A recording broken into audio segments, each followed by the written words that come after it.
Indian और Chinese soldiers की जो क्लैशेस हुई थी गलवान वैली में, उसको लेकर यूएसए ने अब तक क्या कहा है और यूएस इंडो पैसिफिक में इस वक्त क्या कर रहा है।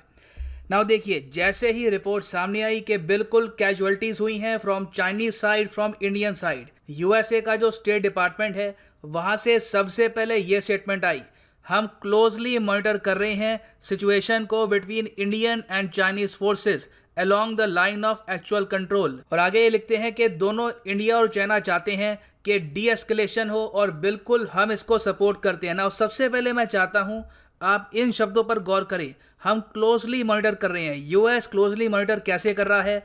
अपनी सैटेलाइट से।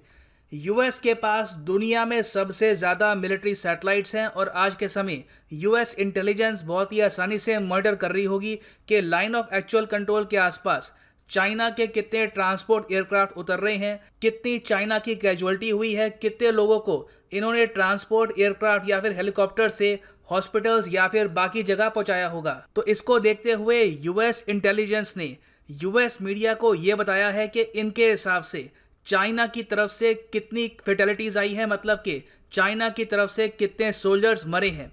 यहाँ पे आप देख सकते हैं एक रिपोर्ट पब्लिश करी गई है bye US news. US news एक बहुत ही क्रेडिबल सोर्स है इंफॉर्मेशन का फ्रॉम यूएसए, एक 70 साल पुराना पब्लिशिंग हाउस है।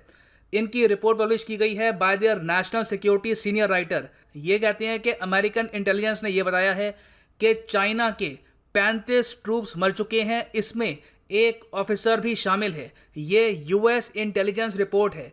इंडिया की साइड से जो न्यूज़ आ रही है वहाँ पे बताया जा रहा है कि जो फेटेलिटी है चाइना की साइड से ये 43 के ऊपर हो सकती है। और बिल्कुल इंडियन सोर्सेज भी ये कंफर्म कर रहे हैं कि चाइना का एक ऑफिसर, एक कमांडिंग ऑफिसर इस पूरी क्लैश में मारा गया है। नाउ सिंस यूएस इंटेलिजेंस ने भी ये बात कंफर्म कर दी है कि इंडिया से ज़्यादा फेटेलिटीज आई हैं टुवर्ड्स चाइना, तो चाइना का जो मेन माउथपीस है towards international media global times, उसने ये कहा है कुछ इंडियन लोग गलती से अब ये सोच रहे हैं कि उनके देश, उनका देश मतलब इंडिया की मिलिट्री आज के समय ज़्यादा ताकतवर है चाइना से, क्योंकि अब जो नंबर सामने आ रहे हैं उससे लगेगा ही। क्योंकि आप अगर देखें, इंडिया ने ओपनली ये कहा है कि इंडिया के 20 सोल्जर्स, उनमें से कर्नल भी हैं, ये वीरगति को प्राप्त हो चुके हैं। हो सकता है कि इस नंबर में 4 से लेकर 5 सोल्जर्स का इजाफा हो। इट इज़ अ पॉसिबिलिटी, क्योंकि कुछ सोल्जर्स अभी भी लाइफ थ्रेटनिंग इंजरी से जूझ रहे हैं। तो इसके कंपैरिजन में आप अगर चाइना को देखो तो minimum 35 soldiers including a commander, most probably fatalities इससे भी ज़्यादा ही है। तो सिंस ये सब डिटेल सामने आ रहे हैं, चाइना ने ये कहा है कि इंडिया ये एज्यूम करना ना स्टार्ट कर दे कि उनकी मिलिट्री चाइना की मिलिट्री से ज़्यादा पावरफुल है। आगे लिखते हैं, ये जो मिस परसेप्शन है ये रैशनैलिटी को अफेक्ट करेगा इंडियन ओपिनियन के, और ज़्यादा इससे प्रेशर आ सकता है टू इंडियाज चाइना पॉलिसी। तो चाइना अपने वेरियस न्यूज़ आउटलेट से ये बता रहा है कि कैजुअलिटी नंबर्स आपको जो भी दिखें, आप ये एज्यूम मत कर लेना कि आप हमसे ज़्यादा ताकतवर हैं।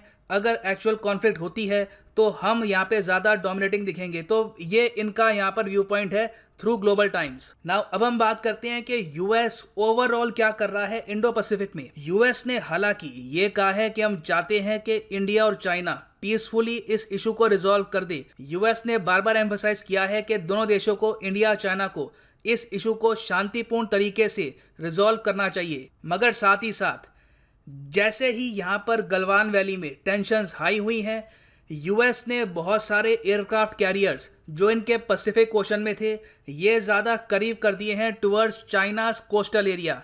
आज के समय 3 बहुत ही मेजर यूएस एयरक्राफ्ट कैरियर्स और साथ में कुछ और इनकी शिप्स डिप्लॉयड हैं नियर द येलो सी, इस एरिया के आसपास। यहाँ पे आप देख पाएंगे CNN का आर्टिकल है, 3 US navy aircraft carriers are patrolling the Pacific Ocean at the same time.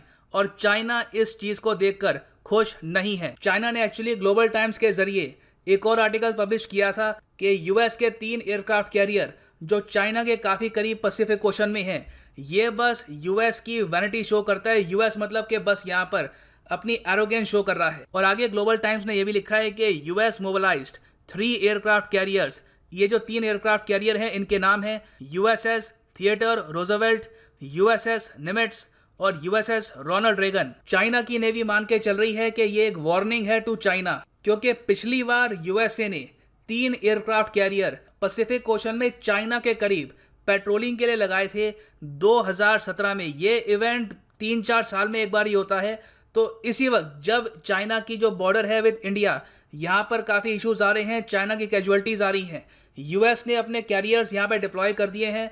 तो इससे आप समझ सकते हैं कि क्लियर मैसेज सेंड किया जा रहा है टू चाइना। और मैं आपको ये बता दूं, एयरक्राफ्ट कैरियर मतलब कि यहाँ पर यूएस अपनी एयरफोर्स को यूज़ करने के लिए भी रेडी है। इन एयरक्राफ्ट कैरियर में यूएस के बोइंग के एयरक्राफ्ट, सुपर हॉर्नेट्स, F-18, इनके जो अत्याधुनिक एयरक्राफ्ट हैं ये तैनात हैं।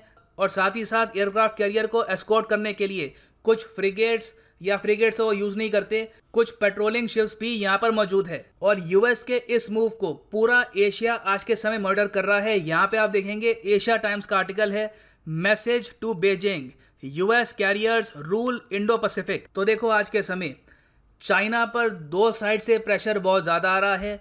एक तो यहाँ पर इंडियन बॉर्डर से और दूसरा यहाँ पर पैसिफिक ओशन से। हालांकि चांसेस हैं कि आगे जाकर एस्केलेशन नहीं होगी, मगर पॉसिबिलिटी ये भी है कि सिंस चाइना के सोल्जर्स यहाँ पे ज़रा मारे गए हैं, तो अगर चाइना यहाँ पर रिवेंज लेने की कोशिश करता है और ज़्यादा अग्रेसिवली अपने सोल्जर्स डिप्लॉय करता है towards the Indian border, most probably जो यूएस नेवी है नियर येलो सी, ये भी अपना काम करना स्टार्ट कर देगी। ये मैं नहीं कह रहा ये अटैक करेंगे चाइना को, वो सब अभी काफ़ी दूर है, that will lead to all out war, मगर यहाँ से और ज़रा प्रेशर एक्सर्ट होना स्टार्ट हो जाएगा टुवर्ड्स चाइना। अभी के लिए हम उम्मीद ये कर सकते हैं कि शी जिनपिंग की जो ये स्ट्रैटेजी है कि कोरोना वायरस से अपने लोगों का जो ध्यान है ये भटकाने के लिए ये कॉन्फ्लिक्ट को बढ़ावा दे रहे हैं, ये अपनी नीति चेंज कर दे और at least for the time being Chinese soldiers pull back करे, इंडियन सोल्जर्स पुल बैक करे और सैनिटी प्रिवेल करे। नहीं तो ये कॉन्फ्लिक्ट बहुत ही जल्दी एस्केलेट हो सकती है इनटू अ ग्लोबल कॉन्फ्लिक्ट। अभी के लिए this is the end of the video. इस पर कोई और अपडेट्स आती हैं मैं अपडेटेड वीडियो लाता रहूँगा। Thanks for listening and as always God bless you all.